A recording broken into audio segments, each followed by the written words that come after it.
Hi guys, welcome back to my channel.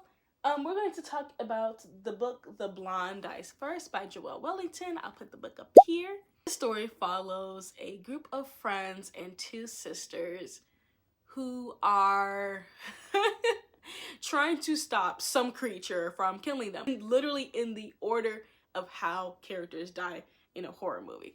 Anyway, let's hop on into it. Alright, so I have some topics specifically in mind to just talk about the story really like in chunks so it makes more sense without giving away like the twist or anything like that. I don't want to give away the plot, especially if you're like, I'm about to read this book. I don't want to be the person to spoil it for you. This one is going to be spoiler free as much as possible. Alright, the first topic is sisterhood. So we have our main character, Devin, and her sister Drew. Devin is the main character. Drew is not the main character.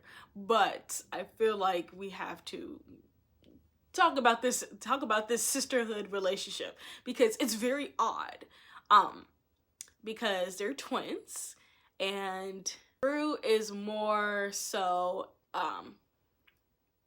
the popular one. She was very much so more of like the academically driven sister. So she's like graduating early. She's going to college early. Everyone is like, oh my God, everyone needs to be like Drew. Drew's doing amazing things. Oh, she's so smart. She's gonna be living her best life. Oh my God, everyone just loves Drew. Me, I didn't like her. From the jump, I did not like her. Like, she just gave off like she better than everybody. And I don't like people like that. Like, she just gave off that air and it was highly annoying. Her sister Devin, our main character, wants to make their last summer together the best summer ever. And so she like has a list of everything that Drew loves for them to do. Granted, things take a twist, and then they have like a monster coming after them, trying to kill them all in order of the characters that characters die in horror movies. And Devin has blonde hair. Here's the thing though. Devin doesn't die. That's when they realize like, oh shit, like they're actually coming after us in order of like the horror movie characters dying. And so like they're really trying to like, trying to figure out what the hell is happening. Make sure each other stays alive because each of them really do represent a specific character in the horror movie. Like, you have like the jock, you have the gay guy, you have the blonde, you have the troublemaker, like you have like those specific characters. And so they're really just trying to figure out what the hell is happening and keep each other safe. But ultimately, I feel like the overall story is more so on their sisters' relationship with each other. Because it's extremely weird. Like, Devin is actively trying to make this summer really good for Devin. And like really trying to hold on to her sister. I get it, siblings can be really close. I wouldn't know. Me and my brother are 18 years apart. Like, we're close, but I don't be up, like, we're not up each other's butts. Like, we're not like that close. I feel like it's not that deep to be that close to a sibling. But Devin is like really trying to hold on to her and trying to like make this summer really good for her. Make sure they have like a fantastic time because they have like such a strained relationship because of their parents focus on Drew and her success, that like Devin doesn't necessarily fall through the cracks for me, but Devin is like second place. Like, I feel like if Drew didn't do certain things, they probably would have been like, okay, now Devin, you got to do it because Drew didn't do it. Or like, oh, she did it. She did great on it. Now it's your chance to see if you can be just as good as her.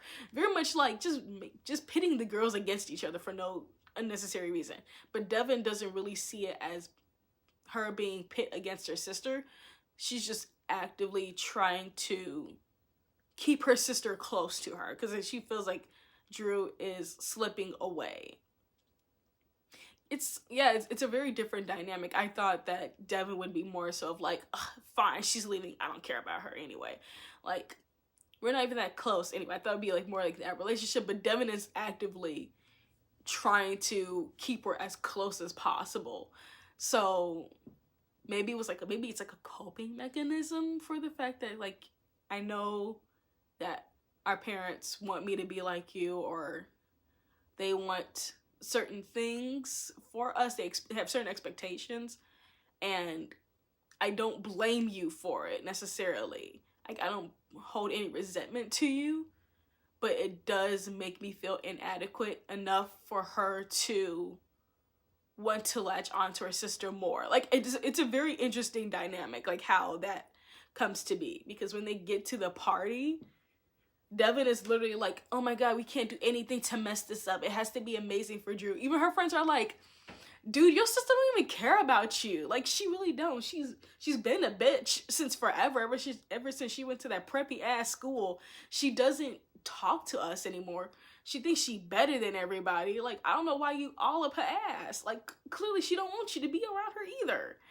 So it was very interesting to like read that, because it's a huge insecure attachment. That's really what Devin has. It's very insecure attachment to her sister. And it makes me wonder, because obviously the story doesn't focus on their parents with the relationship with the parents, but it just makes me wonder what Devin's relationship is like with her parents. Because as we get through the story more and more, we realize Devin's relationship to their parents, it's more so strained and very much like on a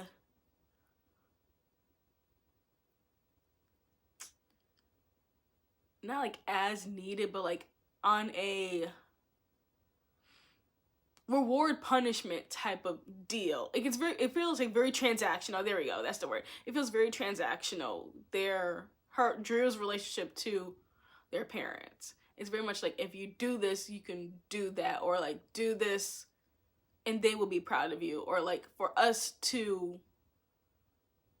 you to go to this school, you have to have, like, obviously you have to have certain grades, but it feels very transactional to me, just like how Drew described what it was like for her on her end when it comes to the relationship with their parents, but also just everyone's expectations of her. It just feels very transactional, very much like everyone is expecting of her to have such an extreme success or do things right for them to feel proud of her. It's very much like, okay, I have to do X, Y, and Z, and then people are like, oh, we're so proud of you, you're doing great. But if she has one slip up, immediately everyone's just like, this is what we expected of you, or just like immediately like throw her to the wolves or anything like that. Just like kind of give her a cold shoulder. That's what it feels like. It feels very much like that.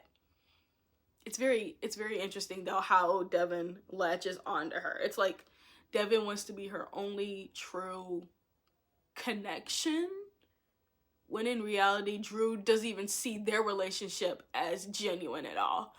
Drew sees her relationship with Devin as also transactional, because it's like, it's as if Devin has certain expectations as well for Drew that Drew cannot live up to or doesn't want to live up to, and it's straining every relationship that she has, because she feels like literally all of her relationships are transactional, while Devin is over here thinking that she's having a genuine connection with her when they do not. It's a very interesting dynamic, I will say that. So just sisterhood in general, it's very interesting to see how it can be, how one person can view a relationship completely separate from somebody else.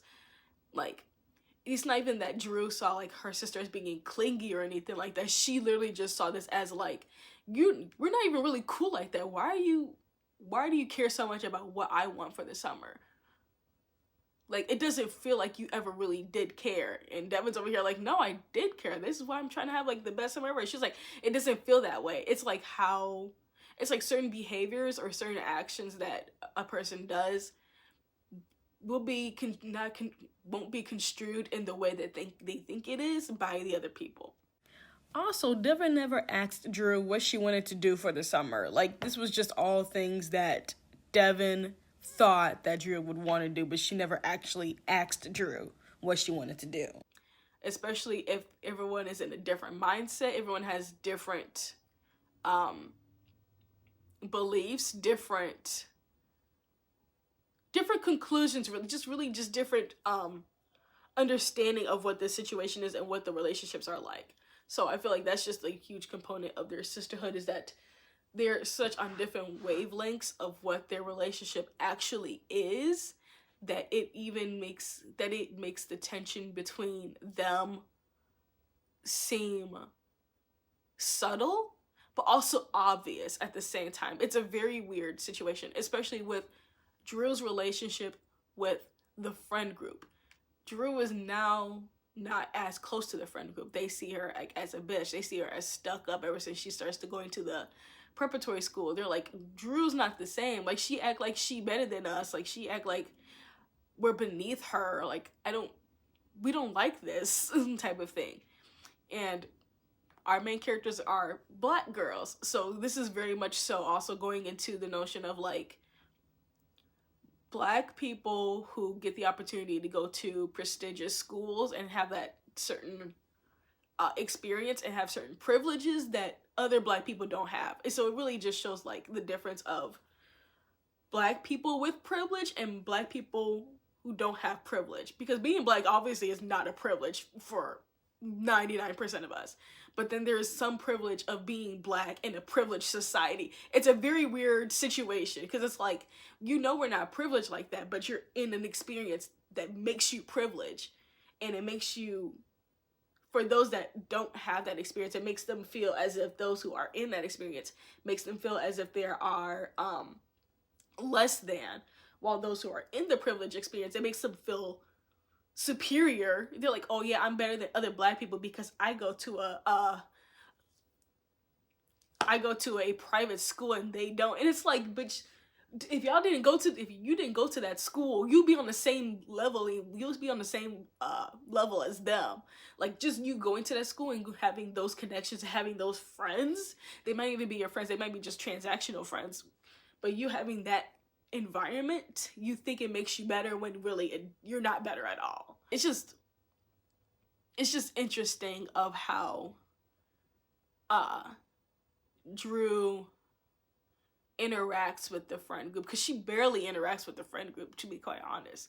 Everyone feels like as if Drew thinks that she's better than everybody, but the thing is, Drew doesn't think that. Drew is not on the level of what they think a bougie Black person is. Like, she's not on that level.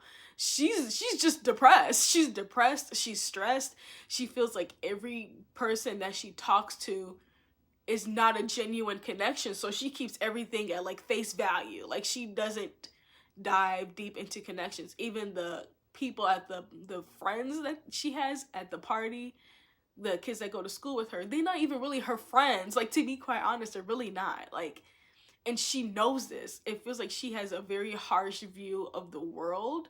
She knows that she's not privileged. She knows that she's not better than anybody, but people who don't have that experience do view her as her being better than them, or like thinking that she thinks that she's better than them, but she knows she's not, because in her experience, everything is very much like everyone's just using you regardless. Your family was using you to essentially put you into a private school to probably make them feel better, or feel like they have like a really smart kid that's gonna like run the country one day, or like become really rich and popular, and then they can take care of them. So it feels like a transactional relationship between parents and her, but then also with the kids at school, it feels very transactional, because now they have this opportunity of befriending a Black person and being like, oh, I'm labeled as cool because my friends don't look like me all the time, or like I have connections with people that are not of the same race as me, or like or of the same status as me, because she's still not rich. She just goes to a rich school. So I guess like for those that are obviously rich, who are more privileged than her, they feel better about themselves because they're hanging out with somebody who's not as privileged as them. So for Drew, regardless of who she's with, she doesn't feel like she fits in anywhere. And I feel like that's a huge struggle that she has within the story, with communicating with her friends, communicating with her sister, and even communicating with her friends at the prestigious school, because I feel like her friends are more so the ones that she grew up with. But still, regardless, she struggles with communicating with all of them, in the sense of they have different perceptions of her, but she doesn't feel like fighting those perceptions. She doesn't feel like dealing with it, because she's like, she's like, there's nothing I can say that can make it better. There's no way I can communicate that will make them understand. So she's like, so what's the point? So she's really just struggling with a lot of this on her own. And this is where things go wrong. So obviously, she knows that she doesn't have any like true connections with anybody, but her friends at the private school, because I'm not going to give away all the details, but her friends at the private school, they're not her friends, obviously. That's why I put quotes in there. And what goes on in the story is very evident of that. And at one point, she tried to convince herself that they were actually friends, but it becomes extremely obvious that they really aren't, and she's very much alone in life in general, because no one truly understands what she's going through, and she doesn't feel like having to talk about it, because clearly no one's gonna fucking listen to her. Like, I feel like that's what Drew's perspective is in this entire story, that no matter what, no one's gonna understand it.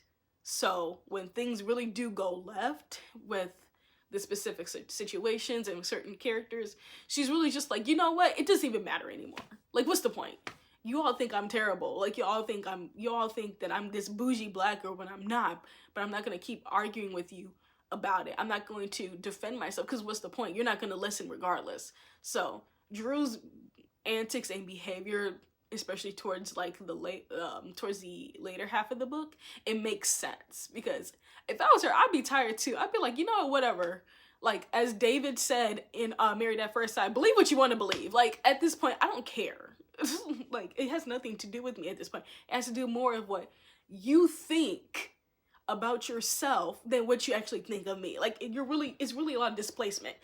And you need to handle that. Like, you need to get therapy for that, essentially. Because I don't know why you're bringing that over to me when it really has nothing to do with me.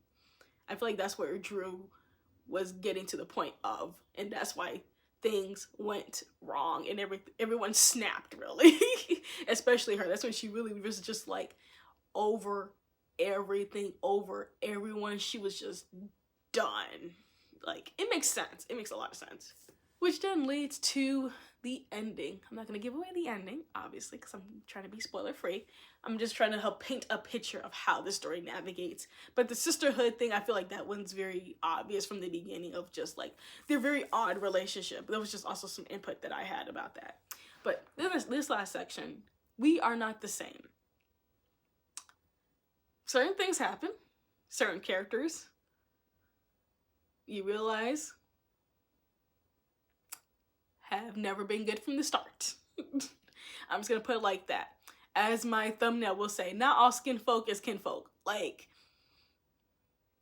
that's also something that I feel like, obviously, within the Black community that we struggle with, is that we're all supportive of each other, and we want to be all supportive of each other, but then there's certain Black people that you just look at them, you're like, you make this so hard to want to actually, like, build a connection and build a community because of the stuff that comes out of your mouth and what you believe, like what you naturally believe.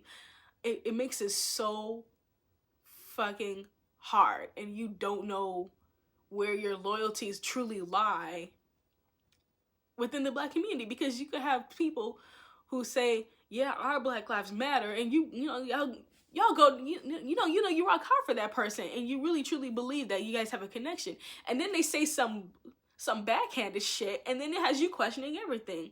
Like, especially for those who aren't religious like me, and we love our Black people, but then you meet a Black person that has just something homophobic in general, and immediately you're like, you know what, I can't even rock with you on that either. Like, now this entire relationship is tainted, because at first we had such a good connection, but now it's ruined because of the shit that came out of your mouth. Like, you made it hard. Now you literally, everything's just ruined because we're not aligned as much as I thought we were.